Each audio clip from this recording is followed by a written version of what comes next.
This is Ag Matters PM from the Iowa Agribusiness Radio Network, brought to you by the Iowa Soybean Association, your daily recap of the information that affects Iowa's farmers, producers, and consumers, right here in the heart of the heartland.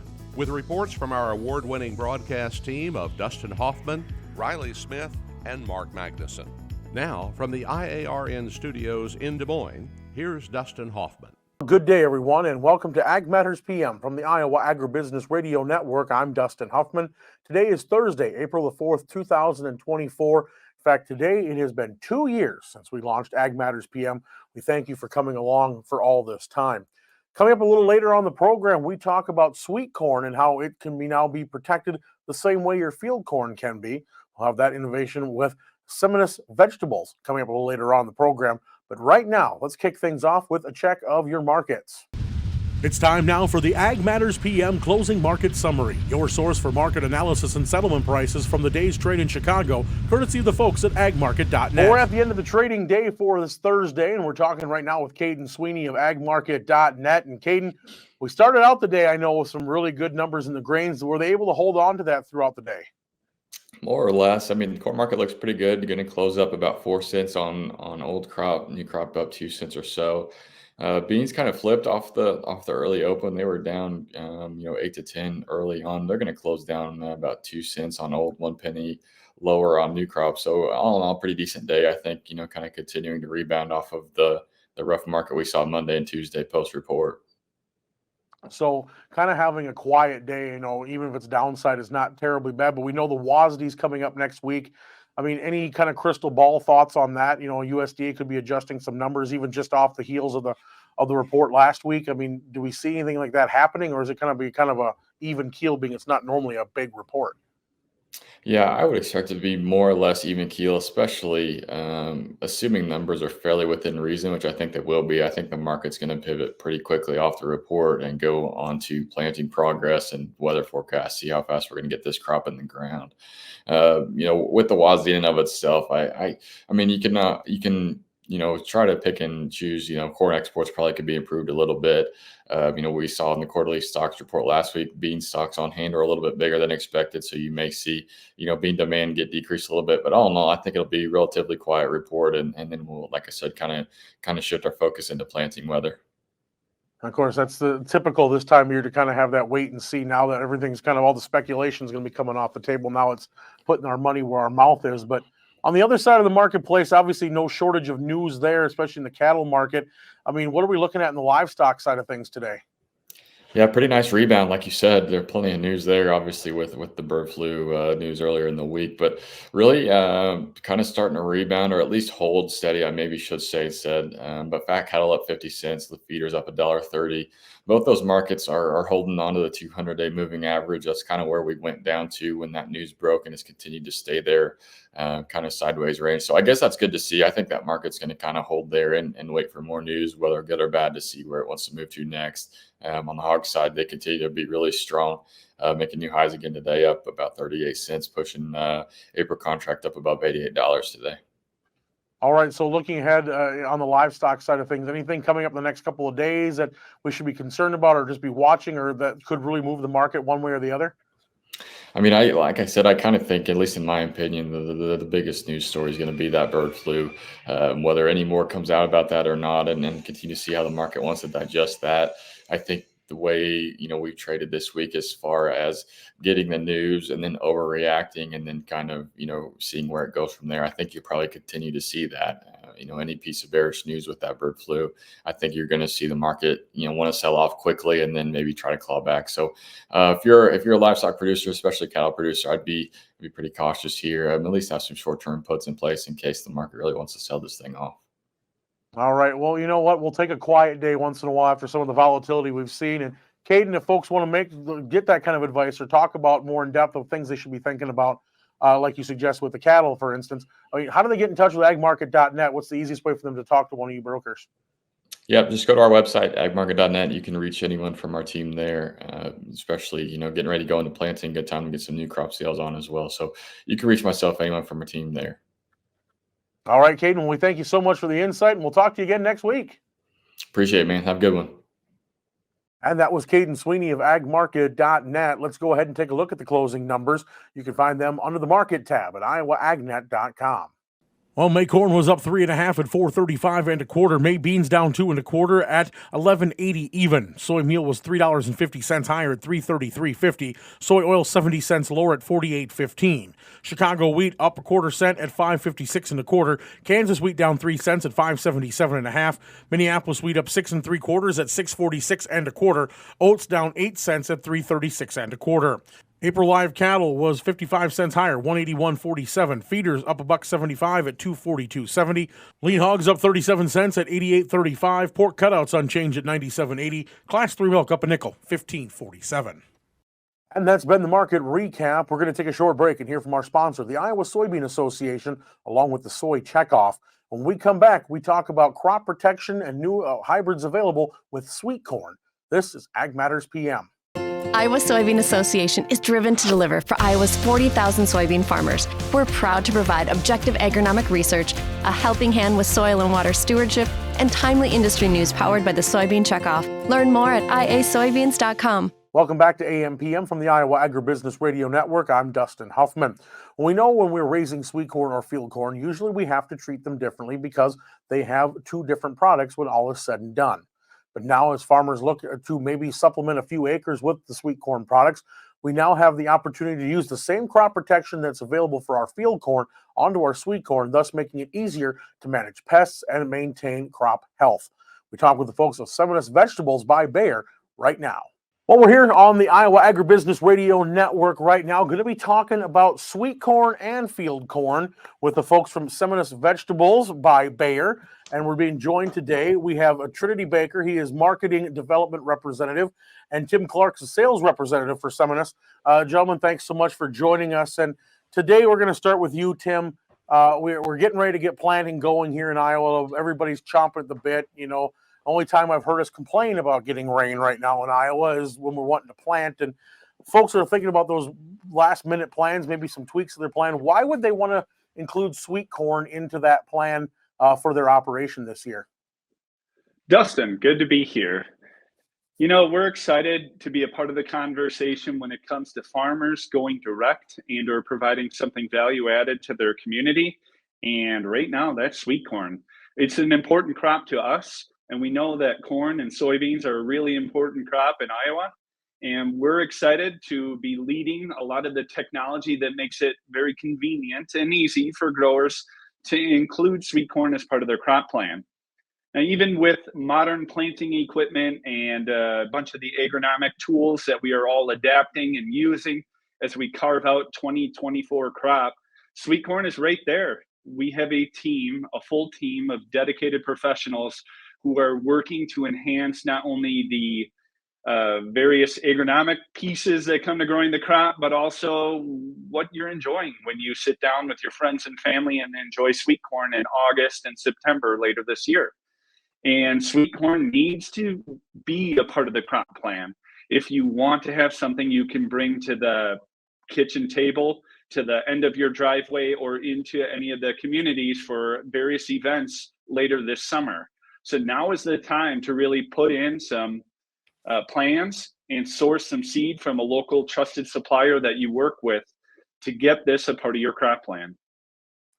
All right, so when we think of sweet corn and field corn, obviously that's a discussion that we have a lot of times in agriculture with our friends that are the consumers, because there's a lot of misunderstanding that they are not the same thing. And so obviously, though, when we've been raising it for years, we've been tending to make sure they're separate from each other and away from each other in the fields. But now with Seminis is kind of bringing us the ability to have them close together, be able to use the same crop protection products on sweet corn as we are using on field corn, which makes it easier in the long run for farmers to be able to figure out how they're going to protect both those crops if that's the way they choose to go. And maybe, Trinity, you can speak a little bit to how those two can thrive together in your fields. Yeah, so our Performance Series sweet corn has traits in it that allow us to, plant right next to your field corn. So that kind of opens up, if you think about the Midwest, there's so many acres of field corn out there. And if you could, choose a sweet corn that also has that same trait protection, it really opens up and makes it more easy and more comfortable for your standard row crop farmers to get into the vegetable side using sweet corn. All right, so we know for years, and farmers know this, but maybe not always our consumers. Farmers that are growing sweet corn have always been very diligent about making sure that they follow the rules. It's not the same as field corn, that we haven't always treated it the same, and have been very careful about that. But now with these tools available and the ability available, talk about a little bit of the innovation to make it work so we can use the same crop protection on our sweet corn to keep it safe yet for the consumers to eat, but also make it easier for us to treat corn as a whole, as a family of plants on our farming operations. Yeah, so the same crop protection plan that you have for your field corn will be real similar to what you will do for sweet corn. There are some other things that we also suggest. A fungicide application is usually a pretty good thing to do with sweet corn if you're looking for that high quality, great tasting, stuff right out of the field.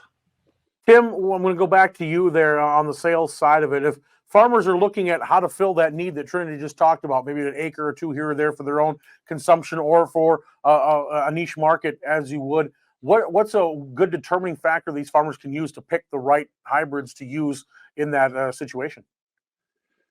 You bet. At Seminis, we've worked long and hard in multiple vegetable crops to bring the best genetics. Genetics on the sweet corn side that you may have heard of and definitely come to trust is Obsession or Anthem, 90-10, 90-12, 90-14. A lot of growers have some context of growing and or getting some sweet corn from the neighbor. Well, we're continuing to invest in more genetics, unique genetics that bring darker ear color. When you pull that husk back, just a very bright kernel. If you're looking at bicolor, at white or at yellow, just getting a very distinctive visual color that immediately grabs your attention. And then after preparation, new genetics that offer deeper kernel bite, sweeter flavor, better holding capacity. The technology and advancements when it comes to sweet corn are beyond yield. It really comes to enhancing the overall experience that you get once you take it out of the field and start presenting that in front of people. All right, maybe to follow up on that then, Tim, as we look at what the hybrids have done to improve over time, what are growers looking for? You talked about a few of the things that are improving. What is really, are those the high points that the farmers really have been wanting to see in these newer hybrids? It is. And I think trust is the big thing, right? When we move beyond growing traditional row crop corn and soybeans, when you start going into the sweet corn sector, you want to work with someone you can trust. Well, Seminis is that player. It's that provider because we have a team of professionals who have been doing this and for decades been providing high quality sweet corn that just delivers, be it on your dinner plate for your family or at the end of the road or even in the community at a church festival. When it comes to connecting consumers with some of the products like sweet corn that we're growing on farm, you've got to find that provider. And we're a part of the piece, right? We work together with local other ag input providers and have done so for a long time to continue to bring newer genetics that continue to build that trust relationship all the way through the supply chain. And that would include, again, once we get it out of the field and get it presented to the end consumer. All right, and Trinity, back to you then. Just going to ask, we've been talking about, we mentioned here in the beginning, rain's been in short supply. We're starting to get some of that back, but obviously conditions have been interesting, let's just put it to say the least, in the Corn Belt. What kind of conditions are we looking at for sweet corn, and what should the farmers be thinking about if they're going to be planting that small acre or two or whatever they're going to plant? What should they be knowledgeable about, especially if it's their first time with the way the weather conditions and the ground conditions have been? That's the nice thing about sweet corn. It's really similar to your conventional, field corn, right? So the stuff that you probably think about when it comes to, your roots going further down, exploring for water, your NP and K, all of that is real similar when it comes to sweet corn. In my role, I actually test across the Midwest, so all the way out western Nebraska, all the way east into Ohio, North Dakota, down to Arkansas. So we have a very diverse climate as well as soil type. And that's the nice thing about Seminis sweet corn is that we have the data, we have the genetics to find you something that will work in all sorts of growing conditions. All right. Well, and Tim, you get the final question today. Where can growers find more information, whether they be in that Nebraska to Iowa to Arkansas to Ohio and North Dakota? Where do they go to get that ball rolling and maybe fill up a few last remaining acres or make some switches here this season? You bet. I mean, one easy way, if you want to just do research to see all of the varieties that are available when it comes to Performance Series sweet corn, is a Google Performance Series sweet corn. It'll bring you right to our page. We'll give you the lowdown. We've got multiple maturities. We've got different kernel types, and all of which can play nicely into someone who's coming into the market or looking to expand the amount of sweet corn or the amount of time that they can commit to harvesting and bringing this fresh product to their local community. We work with suppliers from coast to coast. So chances are, if you are purchasing some of your crop inputs, be it at a cooperative or at a local distributor, ask if they carry Performance Series sweet corn. Chances are they already have the network and the distribution capabilities to bring it in for you.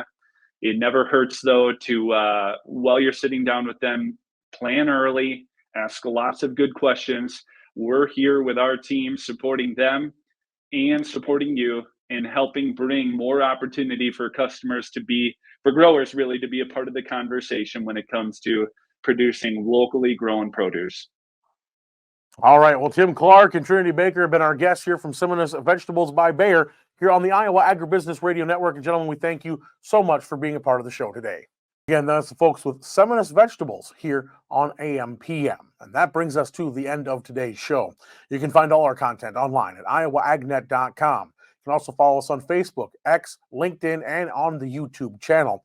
Don't forget, you can find all previous episodes of the AMPM show right there on YouTube. Don't forget to subscribe and hit that bell icon so you can be notified each time we put out a new video project. And also, while you're at iowaagnet.com, you can find replays of AMPM, also our podcasts, Odds of Potential, and also the Weekend Ag Matters program, as well as you can get yourself signed up for our e-newsletter, and you can find our thrice daily now, yes, 15 episodes a week of our market podcast, getting free analysis delivered right to your mobile device through Google, Amazon, Apple, Spotify, and Podbean. So make sure you are checking that out. From the IARN studios in Des Moines, I'm Dustin Huffman. For Andy Peterson, Mark Magnuson, and Riley Smith, we thank you for watching. This has been Ag Matters PM.